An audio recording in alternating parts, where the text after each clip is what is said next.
سب سے پہلا جو لفظ اس قرآن کریم کا اترا اللہ کے نبی علیہ السلام پر وہ لفظ اقرا تھا. اس بات پر علماء کا اتفاق ہے اور کم و بیش تقریباً تمام لوگ جانتے ہیں اور مسلمانوں کا بچہ بچہ جانتا ہے کہ اقرأ بسم ربک الذی خلق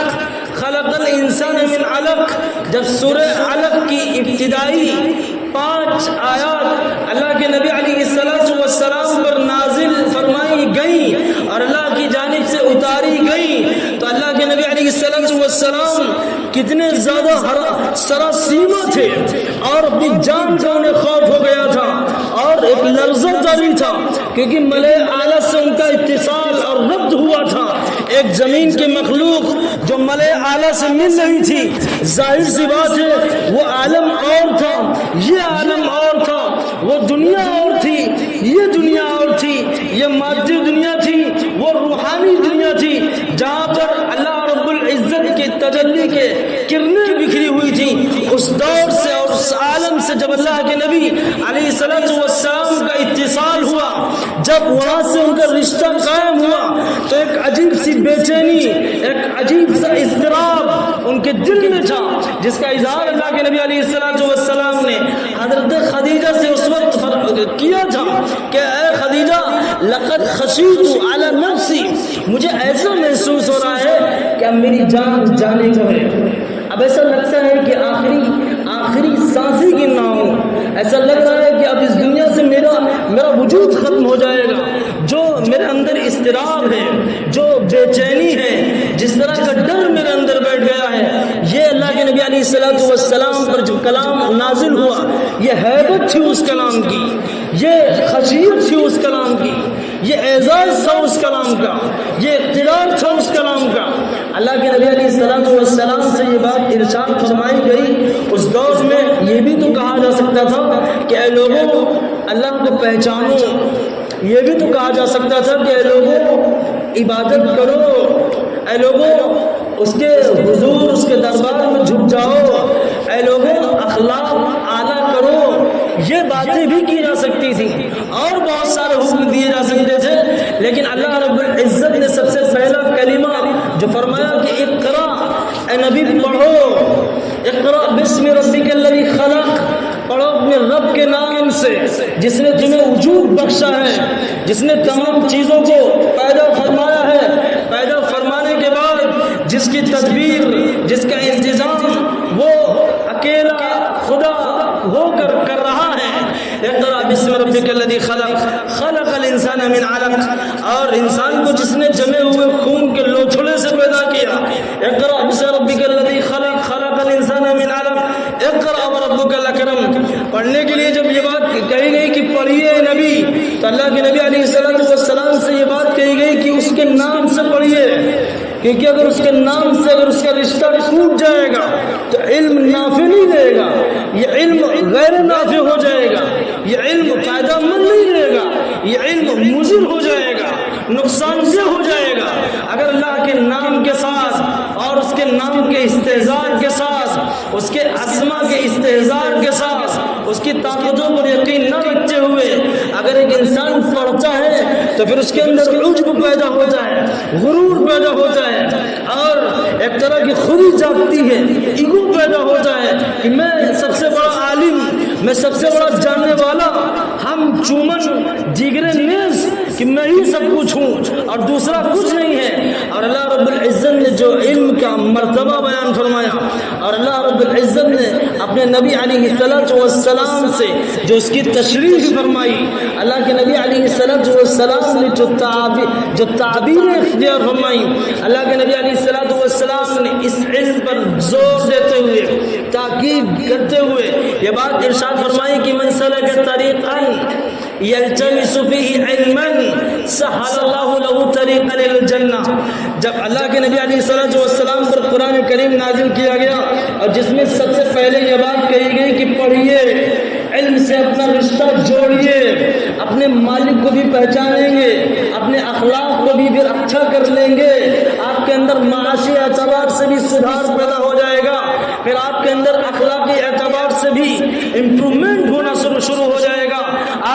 اندر کا جو معاشرہ ہے، جو سوسائٹی ہے، اس میں ایک انقلاب پیدا ہو جائے گا۔ لیکن آپ سب سے پہلے اپنی خودی کو پہچانیے، اپنی شخصیت کو نکھاریے، اپنے پیدا کرنے والے مالک سے اپنا رشتہ جوڑیے۔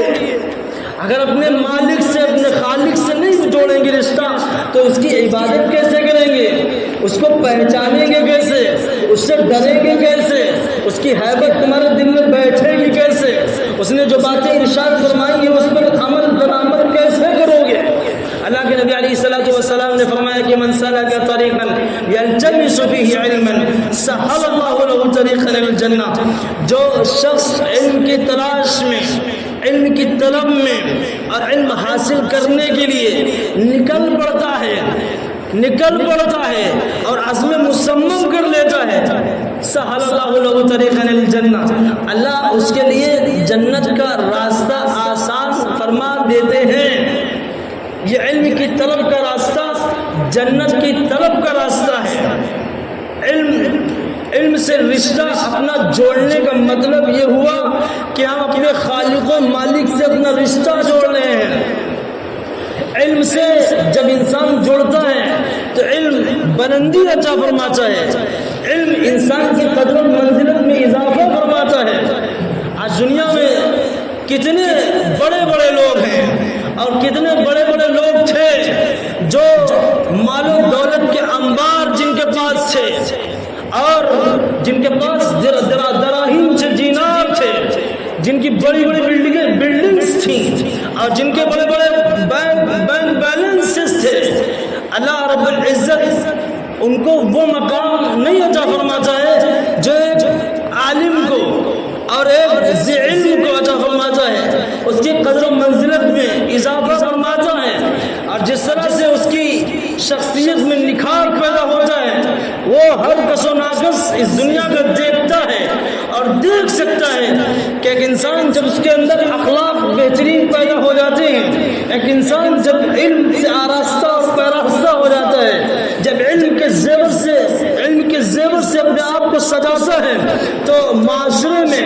اس کی ایک قدر ہوتی ہے، اس کی ایک ویلیو ہوتی ہے، اس کی ایک پہچان ہوتی ہے، اس کی ایک شناخت ہوتی ہے۔ اللہ رب العزت جس کے بارے میں ارشاد فرماتا ہے قرآن کریم میں، قل هل يستوي الذين يعلمون والذين لا يعلمون، اے نبی آپ پوچھئے تو صحیح، هل يستوي الذين يعلمون والذين لا يعلمون، کیا وہ لوگ جو جانتے ہیں اور جو لوگ نہیں جانتے وہ دونوں ایک درجے میں اور برابر ہو سکتے ہیں؟ یہ استفہام انکاری کی تعبیر ہے۔ اللہ رب العزت اس کلام کے ذریعے ایک تو تاکید فرما رہا ہے اور دوسرے اس کو اس بات میں لے جا رہا ہے، یعنی اس کو ثابت کر رہا ہے کہ علم کے حاصل اور علم کے حامل شخص کا جو مقام و مرتبہ ہے اللہ رب العزت کی نظر میں وہ ایک جاہل کا نہیں ہے، ایک نہ جاننے والے کا نہیں ہے۔ الذین الذین یعلمون والذین لا یعلمون انما یتذکر اولو الالباب۔ ایک بات تو یہ ارشاد فرمائی کہ هل يستوي الذین یعلمون والذین لا یعلمون، جو آخر آیت کا تکملہ ہے، آیت کا جہاں پہ آیت کی اینڈنگ ہو رہی ہے، ختم ہو رہی ہے، وہ بات بھی بڑی ہی زبردست، انما یتذکر اولو الالباب۔ اللہ فرما رہا ہے کہ پھر عبرت پذیری کا اور تذکر کا اور نصیحت لینے کا جن کے اندر مادہ ہوتا ہے وہ وہی لوگ ہوتے ہیں جن کی عقل صحیح کام کرتی ہے، جو علم کی روشنی کے ساتھ آگے بڑھتے ہیں اور جو ہوش و فہم میں جانا ہوتے ہیں اور یکجا ہوتے ہیں، جو عقل کا استعمال صحیح طور سے کرتے ہیں۔ انما یتذکر اولو الالباب۔ بہرکیف یہ بات ارشاد فرمائی کہ اللہ کے نبی علیہ الصلوۃ والسلام نے بہت ہی زبردست ایک مثال، ایک ایگزامپل ہم لوگوں کے لیے اور تمام انسانیت کے لیے رکھی کہ علم حاصل کرنے والے یا عالم کی مثال اور ایک عابد کی مثال دی اور فرمایا کہ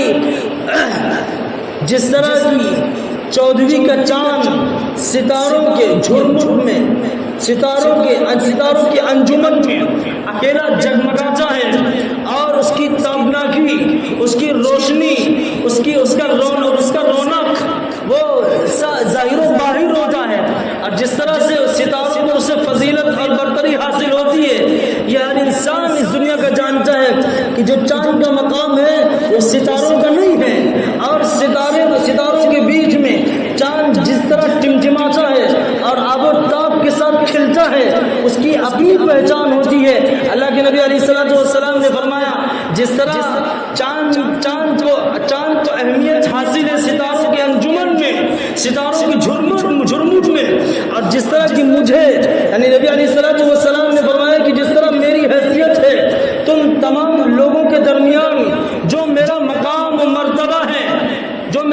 مقام و مرتبہ ہے وہ ظاہر و باہر ہے اور سب کو معلوم ہے۔ ایسے ہی ایک عالم کی مثال ہے، ان تمام عابدوں پر، عبادت گزاروں پر، شب بیداروں پر ایک عالم کو ویسے ہی فضیلت اور برتری حاصل ہوتی ہے جس طرح کی چاند کو تمام کواکب پر، تمام ستاروں پر برتری اور فضیلت حاصل ہوتی ہے، اس طرح عالم کو تمام عابدین پر، تمام عبادت گزاروں پر، کیونکہ وہ اللہ کی عبادت صحیح طور سے کرتا ہے، اس کا کلام صحیح طور سے پڑھتا ہے اور اس کی معرفت دل میں وہ صحیح کما حق رکھتا ہے اور اس سے خشیت، اس کے تئیں اس کے اندر ڈر پیدا ہو جائے اور وہ آیت کے اور کلام کے تمام معانی کو جانتا ہے، تمام مطالب کو جانتا ہے اور آیت کو کیسے پڑھنا ہے، کس انداز میں پڑھنا ہے، کہاں رکنا ہے، کہاں نہیں رکنا ہے اور کس انداز میں اس کے سامنے جھکنا ہے،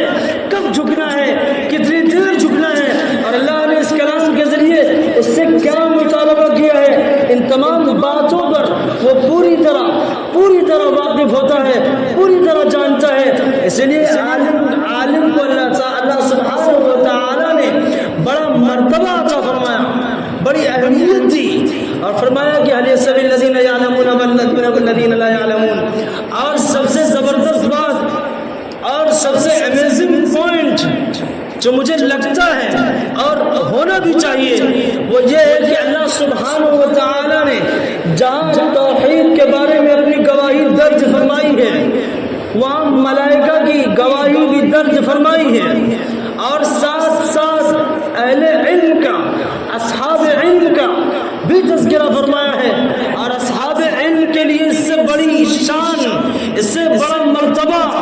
اور اس سے بڑی بلندی، اس سے بڑی عظمت، اس سے بڑی رفعت، اس سے بڑی قدر و منزلت ہو ہی نہیں سکتی ہے